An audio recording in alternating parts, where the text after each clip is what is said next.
नमस्ते साथियों, जैसा कि आप इस ग्रीन बोर्ड पर देख रहे हैं, आज के इस वीडियो की विषय वस्तु माह सितंबर 2023 को आयोजित नव साक्षरों के मूल्यांकन हेतु आवश्यक जानकारी। तो माह सितंबर 2023 में नव साक्षरों की परीक्षा होनी है, उनका मूल्यांकन होना है। और इस संदर्भ में एक पत्र मेरे हाथ में आप देख रहे हैं, जो कि राज्य साक्षरता मिशन प्राधिकरण मध्य प्रदेश के द्वारा जारी किया गया है, जिसमें नवभारत साक्षरता कार्यक्रम अंतर्गत दिनांक 7 जून 2023 को राज्य स्तर पर आयोजित उन्मुखीकरण सह समीक्षा बैठक का कार्यवाही विवरण। तो ये कार्यवाही विवरण यहाँ पर दिया गया है और इसी विवरण में नीचे जो बिंदु दिया गया है कि संचालक महोदय द्वारा सितंबर 2023 में आयोजित होने वाली मूल्यांकन परीक्षा एवं कार्यक्रम के सफल संचालन हेतु निम्नानुसार कार्रवाई करने हेतु निर्देशित किया गया।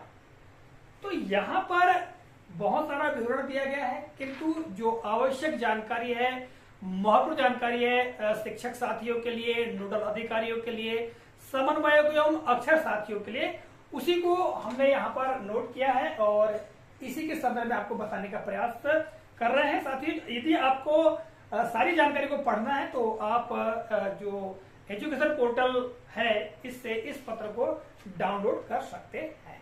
ठीक है, पहला बिंदु क्या है इसमें कि 30 जून तक असाक्षर पंजी का अद्यतन करना। यहाँ जो बिंदु दिए गए हैं, इनमें से एक बिंदु यहाँ दिया गया है कि प्राप्त ग्राम वार्ड स्तर पर असाक्षरों के लक्ष्य की जानकारी के अनुसार स्कूल चले अभियान में 100% सर्वे एवं चिन्हांकन कार्य कराकर दिनांक 30 जून 2023 तक असाक्षर पंजी का अद्यतन कराया जाए।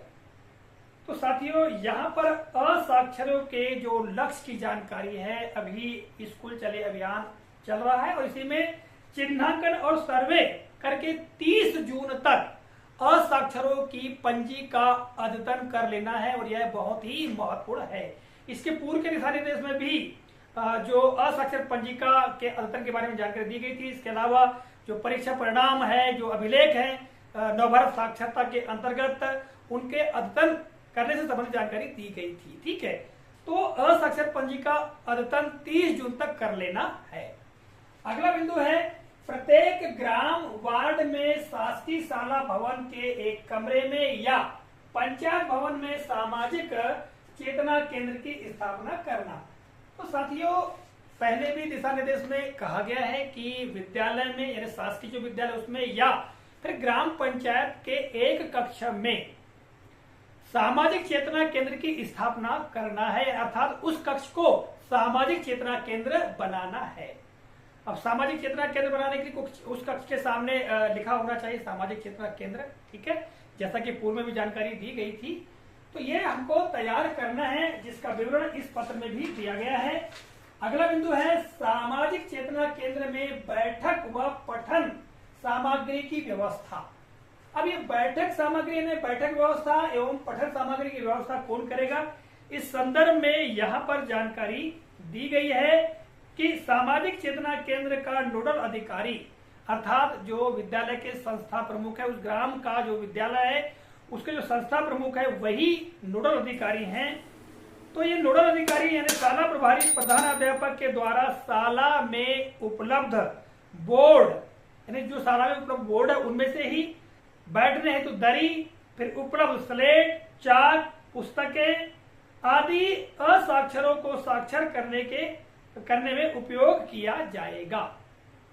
तो यहाँ पर जो बैठक व्यवस्था है, अर्थात दरी वगैरह की व्यवस्था है, शाला के संस्था प्रमुख को करना है। इसके अलावा चाक, ठीक है, श्यामपट और जो पुस्तकें वगैरह हैं उनकी व्यवस्था करना है, ताकि असाक्षरों का पठन पाठन यानी अध्यापन कार्य किया जा सके। यह स्पष्ट किया गया है। अगला बिंदु है पुस्तक दान कार्यक्रम। तो पुस्तक दान कार्यक्रम के अंतर्गत यहाँ बिंदु दिया गया है कि पुस्तक दान कार्यक्रम का आयोजन करके घरों में उपलब्ध अनुपयोगी FLN की पुस्तकें, प्राथमिक कक्षाओं की पुस्तकें, धार्मिक पुस्तकें, राज्य एवं केंद्र सरकार की योजनाओं से संबंधित जानकारी के फोल्डर एवं पम्पलेट्स आदि संकलित कर सामाजिक चेतना केंद्रों में पुस्तकालय स्थापित करना।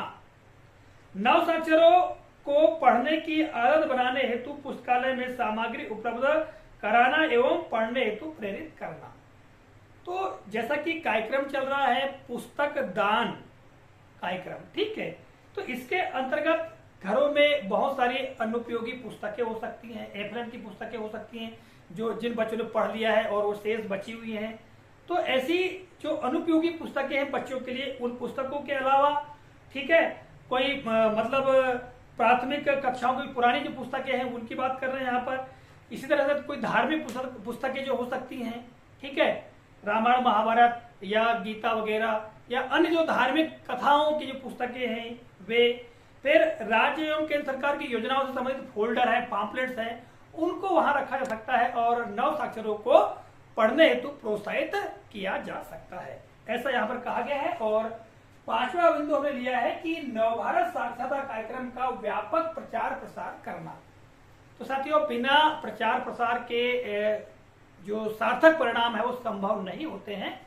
तो यहाँ पर व्यापक प्रचार प्रसार से संबंधित जो जानकारी वो दी गई है और कहा गया है कि इसका यानी नवभारत साक्षरता कार्यक्रम का व्यापक प्रचार प्रसार किया जावे, चाहे नारे लेखन हम करवा सकते हैं, संपर्क कर सकते हैं, रैलियों का आयोजन कर सकते हैं, नुक्कड़ नाटकों का आयोजन कर सकते हैं, बहुत सारे क्रियाकलाप कर सकते हैं जिसके माध्यम से नवभारत साक्षरता कार्यक्रम का प्रचार प्रसार हो सकता है। साथियों, इस पत्र में पूरे विस्तार के साथ जानकारी दी गई है। आप जैसा कि हमने प्रारंभ में बताया आपको कि इस पत्र को आप एजुकेशन पोर्टल से भी डाउनलोड कर सकते हैं और पूरा अध्ययन कर सकते हैं। जो महत्वपूर्ण जानकारी थी इस पत्र की, उनको हमने इस वीडियो के माध्यम से आपको बताने का प्रयास किया है। आशा करते जानकारी उपयोगी लगी होगी। तो मिलेंगे अगले कालखंड में, तब तक के लिए जय हिंद।